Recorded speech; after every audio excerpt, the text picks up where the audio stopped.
All right, thank you all for coming today for this being in conjunction with the MIAA's first media day for 2018 baseball season. We are here with head coach, third-year head coach Jake Hendrick. Coach, you're coming back for your third season. We've got a largely new staff around you.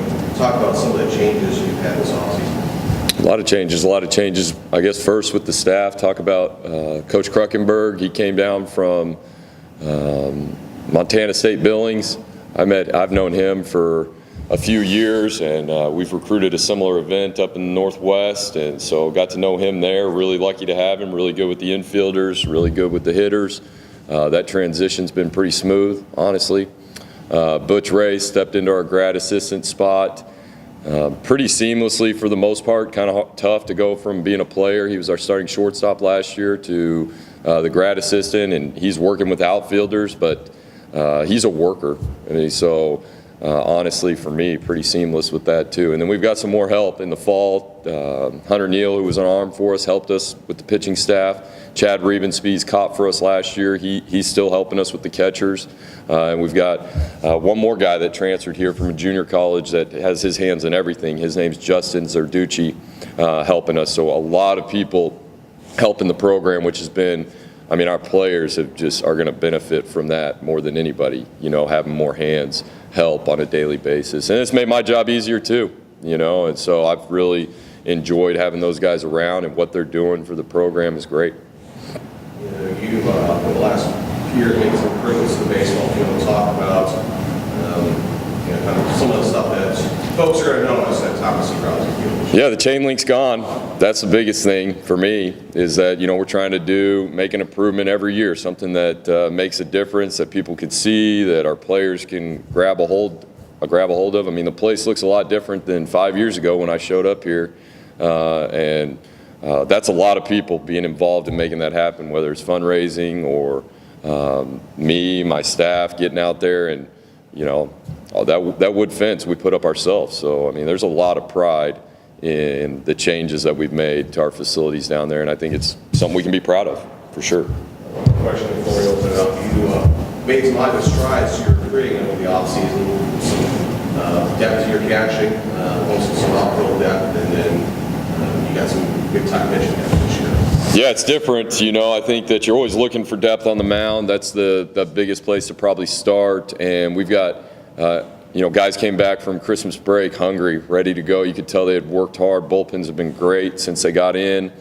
And, you know, 18 healthy arms ready to go, and that's a big number compared to where we've been in the past. We've got 4 guys behind the dish, 3 upperclassmen, you know, that will call the game and direct what we're trying to do. So a lot of leadership behind the plate, which is a big deal for us. And then, yeah, like you're talking in the outfield, the depth out there, very strong, a lot, 5, 6 guys that are capable of doing it at a really high level. So that's going to present some unique challenges, but also it's made the competition and how guys have worked throughout the offseason really good. Returners, Blake Vandergrift's been in the program for a long time. He'll see some serious time at first base. Zane Takar, Tristan Ridenauer behind the dish, excellent catch and throw guy in the outfield. Michael Ray is a returner who's played quite a bit for us.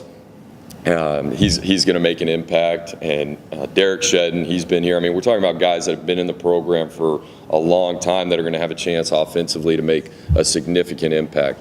I think one thing that'll be different is we're going to be faster. We're going to be more dynamic than we've been in the past, and we're not just going to have to settle on the ball, leaving the yard to really score runs. And that's something that has taken some time. That's a way that I want to play. That's a way that I want the roster to be shaped, and it's really taken us some time to get there. So new faces that are really athletic. Our shortstop, Eric Espinosa, is a transfer. He is a very dynamic player. Oscar Resendez is an outfielder who's very dynamic. Michael Ray and Derek Shedden are returners that I already mentioned that can really run and do some things that are really special in terms of changing the game when maybe it's really cold or there's a plus arm, which we're going to see a lot of those day in and day out in the MIAA. So really, there's going to be some guys. Colton Wright is a bat that's very powerful guy that's going to be in the middle. He's a transfer from Western Oklahoma State. Let's think.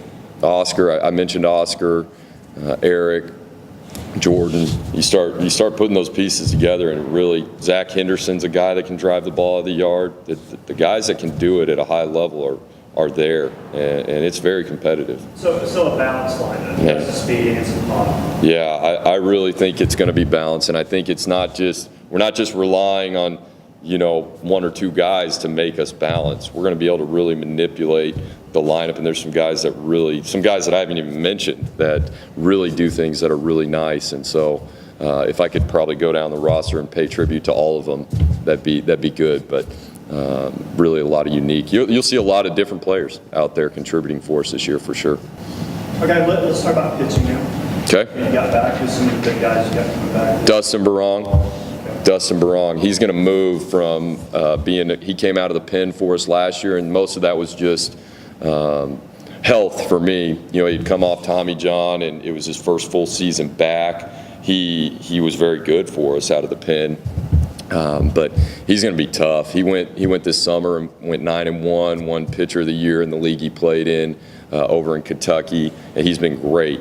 Leader. He's in grad school here. I mean, he's already graduated with his undergrad. Tremendous leader, and then there's 18 of them. So the depth, it happens quick. There's a lot of new arms, a lot of junior college arms. Got some experience for you back. Say it again. Nolan. Yep, absolutely. Starter for us last year. He was our number 3, and he's right in the mix. Plus velocity guy. If he can pound the zone consistently, he can be very, very tough. And I think the interesting part, probably the difference from where we've been in the past, is on the mound is out of the pen. Just the depth out of the bullpen. We're going to have capable starters that can get us into games and give us a chance to win and be competitive. But those guys late, there's a number of guys that are going to run it up velocity-wise and be able to throw multiple pitches at teams to help us, close out games, which is something I think we've really lacked in the past. And to me, it showed up in April last year more than anything. And that's, we went into April feeling pretty good about ourselves and lost a ton of close games in April last year, which really ended up defining our year. And so I hope that with the depth we've created there, and a lot of that's hard work from guys, guys really getting after it to allow us to have that kind of depth. Who are you looking at right now as being that number one guy starting? Well, Dustin Barong's going to be. He was our most consistent guy, team captain in the fall, and so he's going to come out and be a serious. He's a leader for us on the staff. He's going to give us a chance to win every single time out, and he'll be a guy. He'll be a staple at the front for us for sure. And then after that, there's a number of pieces. Nolan Sturgeon. There's some junior. Braden Boyd is a JUCO transfer that had an unbelievable fall. Very, very consistent. I told my assistant yesterday, we got 10, 11, 12 guys that I feel comfortable with right now that we could go compete with somebody. Any of those guys can start or come out of the pen? It's probably, that number's smaller. We're looking at 4 or 5 of those guys that I feel comfortable starting a game, and then after that, 7 or so that I feel comfortable go get outs late in the game when it matters. So good healthy number. I sleep easier at night with that number, that's for sure. All right, Jake. Overall, strengths. What's the biggest strength of this team? They grind. That's what they do. The strength of the team is that the leadership inside the locker room is really good. It's as good as I've seen since I've been here across the board. We've had players that work hard before, individual players that work hard, but the team, how they work together, how they push each other, what they expect of one another is better than I've seen. And I think that's, you hope that prepares us to be very, very good in the full season, because it is long, February 2nd to hopefully we're still playing baseball at the end of May. In a couple areas that maybe concern you a little bit? Haven't seen a lot of guys do it. That's probably the concern, is guys have to earn it once we start playing. We've seen guys do it in the fall. Guys have had success in junior college. Guys had success last year. New year, new team, knew everything. You gotta show up and prove it on a daily basis. And I think it's easy for me to stand here and say I feel comfortable with this many guys. Well, when we start playing, does that comfort level stay there? Do our team, do our players trust each other based on their performances when it starts mattering? That'll define us for sure. Is, are we able to keep grinding the way we are now when we start keeping score? So.